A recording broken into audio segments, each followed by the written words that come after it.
Example 3, creating graphs when given the domain and range.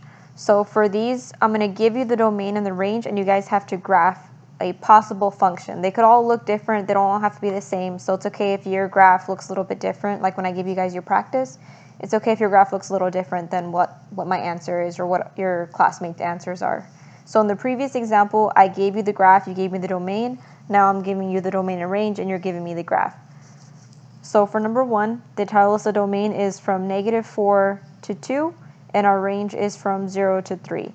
So I think the easiest way to do this, because I know inequalities are kind of challenging sometimes, so what you can do is if you're more comfortable with the interval notation, you can rewrite these as an interval notation and then graph that function. So for our domain, we have the interval from -4 to 2. And then we have the range from 0, let me use the same color as before, from 0 to 3.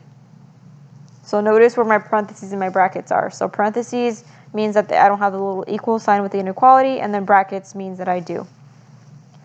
Okay, so this is saying that I'm going to start my x value at -4. So -4 is right here. So my graph is going to start there, and it's going to go all the way to +2. So here's +2. So the domain has to fit in that interval, and then the range has to fit in the interval from 0 to 3.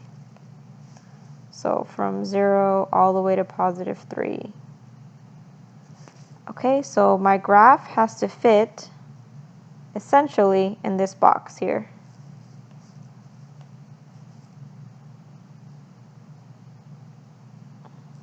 Okay. So I'm going to go ahead and plot this. So I know that at 0 or at -4, 0, I'm going to have an open circle since it has parentheses at -4, 0. So open circle, and then at the point 2, 3, I'm going to have a closed circle. And then I can connect my graph whichever way I want from that open circle to that closed circle, just that it has to be a function, so it has to pass the vertical line test. So I think the easiest way to do it is just connect it with a straight line. So I don't know if you guys noticed, but there's a relation between the x and the y value at the endpoints. So here, use a different color. So here our point is -4, 0. Notice that that's going to be the beginning of our interval. Here the point is 2, 3. That's going to be our end interval. So we can kind of put the domain and range, put them as like coordinate points to tell us the beginning and the end of the function. Okay, next example. Here we have the domain of x is greater than or equal to -2. So at -2, I'm going to have a line and draw a dashed line.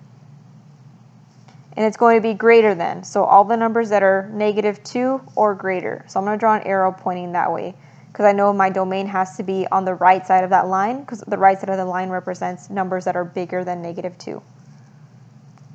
Now for the range, it's saying the range is greater than or equal to -4. Okay, so I'm going to go to -4.